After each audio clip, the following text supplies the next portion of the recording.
Waziri wa mambo ya nje wa Urusi Sergei Lavrov ametangaza kuwa maandalizi ya mkutano wa tatu wa Urusi na Afrika tayari yanaendelea, huku akieleza matarajio makubwa ya Moscow kuona matokeo ya vitendo yatakayobadilisha kwa dhahiri mwelekeo wa ushirikiano kati ya Urusi na bara la Afrika.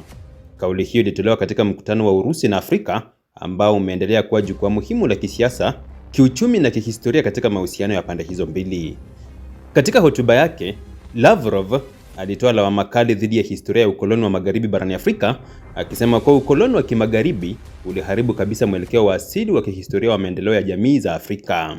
Kwa mtazamo wake, athari za ukoloni hazikuisha katika enzi za zamani, bali zinaendelea hadi leo kupitia kile alichokiita aina mbalimbali za ukoloni mamboleo unaojificha nyuma ya mikopo, masharti ya kisiasa na mifumo ya kifedha ya kimataifa. Lavrov alisisitiza kuwa Urusi iko tayari kusimama bega kwa bega na mataifa ya Afrika ili kung'oa kabisa mizizi ya ukoloni mamboleo, akituma ujumbe kwamba Moscow haioni Afrika kama soko au chombo cha kijiografia, bali kama mshirika sawa mwenye haki kamili ya kuamua mustakabali wake. Kwa maneno yake, dunia ya leo inashuhudia kile ilichokiita uamsho wa pili wa Afrika, ambapo mataifa ya bara hilo yanazidi kudai uhuru wa kweli wa kisiasa, kiuchumi na kimkakati. Katika kuimarisha ujumbe huo, Lavrov alithibitisha tena msimamo wa Urusi kwa kuunga mkono uhuru wa nchi za Afrika unaojengwa juu ya rasilimali zao wenyewe na maslahi yao ya kitaifa bila shinikizo la nje.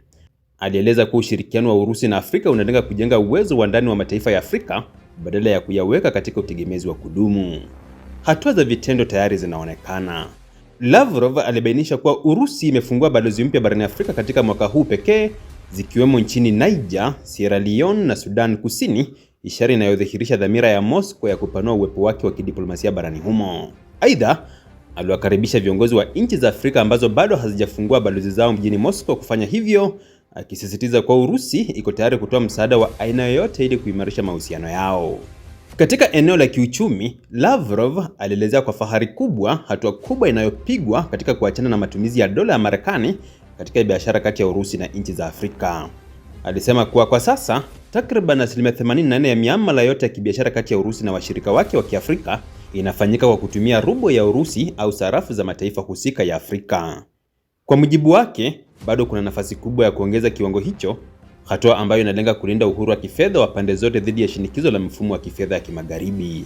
Ujumbe wa Lavrov uliungwa mkono na waziri wa mambo ya nje wa Algeria, Ahmed Attaf, ambaye alisisitiza kuwa ushirikiano wa Urusi na Afrika ni nguzo muhimu katika kukamilisha mchakato wa kuondoa kabisa urithi wa ukoloni barani Afrika.